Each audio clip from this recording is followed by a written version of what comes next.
Hey, Mr. Chair, can you hear me? Yes, I can.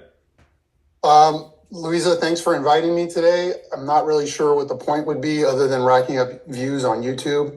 I'm not sure if the board has taken a look at my YouTube channel recently, but the last public comment I gave you has gotten thousands of views. We've gotten thousands of subscribers over the last week or two. So progressing on exposing the California bar and the corrupt California judiciary, we're making progress on YouTube. But in terms of the bar itself, what are we doing? I'm not sure the purpose of the meeting today. I looked on the agenda. I didn't see anything other than public comment for 3 minutes and closed session, although I do see the timer was set for more than 3 minutes. So had I known ahead of time, I might have prepared something better. We have big picture issues, and you guys are gonna, if you are serious about accountability, which I don't think you are, you're gonna have to invite me to come and testify and allow me to discuss what is going on in a non-confidential setting. All this confidentiality that's going on, that of course does not apply to me and only applies to the bar, is not helping the situation. So I recently got a closeout letter, actually a couple days ago, about my complaint against Christina Adams. She's married to the kidnapper Tristan Nashelman, who supposedly there's still an ongoing investigation with him. But the closeout letter basically says, we, based on your allegations and based on the court file, there's not really any evidence. Well, if you don't do an investigation, if you don't interview people, if you don't ask them to confirm what it is that you're assuming, then you're just making stuff up. And that's what the bar is constantly doing, is just making stuff up. And then passing it on to the CRU, and then passing it on to the Supreme Court. And of course, I'm documenting all that for YouTube. So that letter, I'll type up a response. I'll send it to Louisa, and I'll send it to the CRU and to the executive director, and hopefully the board will look at it. But again, this is all going on behind the scenes. So other than me making videos on YouTube, I don't see how any of this benefits the public. The last thing I will say is, and all of this experience, whether it's at the office of the chief trial counsel level, or the CRU level, or the special deputy trial counsel level, there's constantly a never-ending speculation about facts that are not true and about law that is not true. And I've noticed some big picture patterns. So for example, bar personnel love to say that the bar is not a trier of fact. Well, it's clearly not an investigative body either. So it's not a trier of fact, yet in these same emails and same letters where it says that, it then goes on to say, we've determined as a matter of fact that lawyer and so never did anything, or never did this, or never did that. But of course they don't investigate, so they just make it up.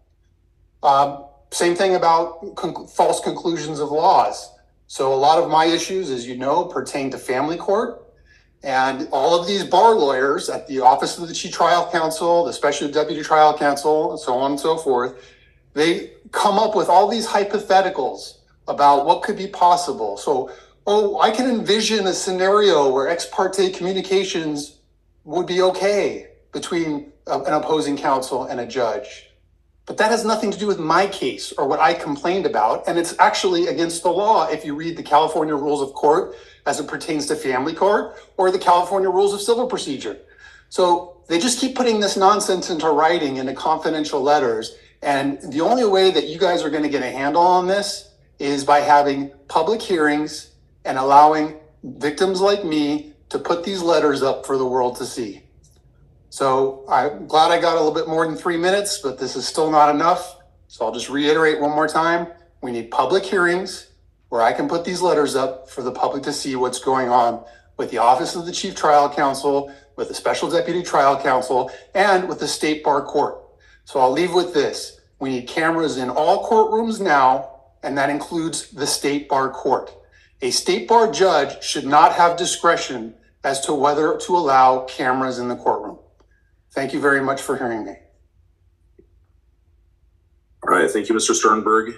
And just in listening to your comments, you mentioned the complaint review unit, and I think that highlights one of the ways that we at the bar try try to strive for organizational excellence and have something in place to be able to review a case when it's closed out to see if there's anything else that can be done. So just in the same veins as Trustee Tony's comments, definitely invite any individual who believes that there's some sort of issue going on that should be looked at to file a complaint with the state bar.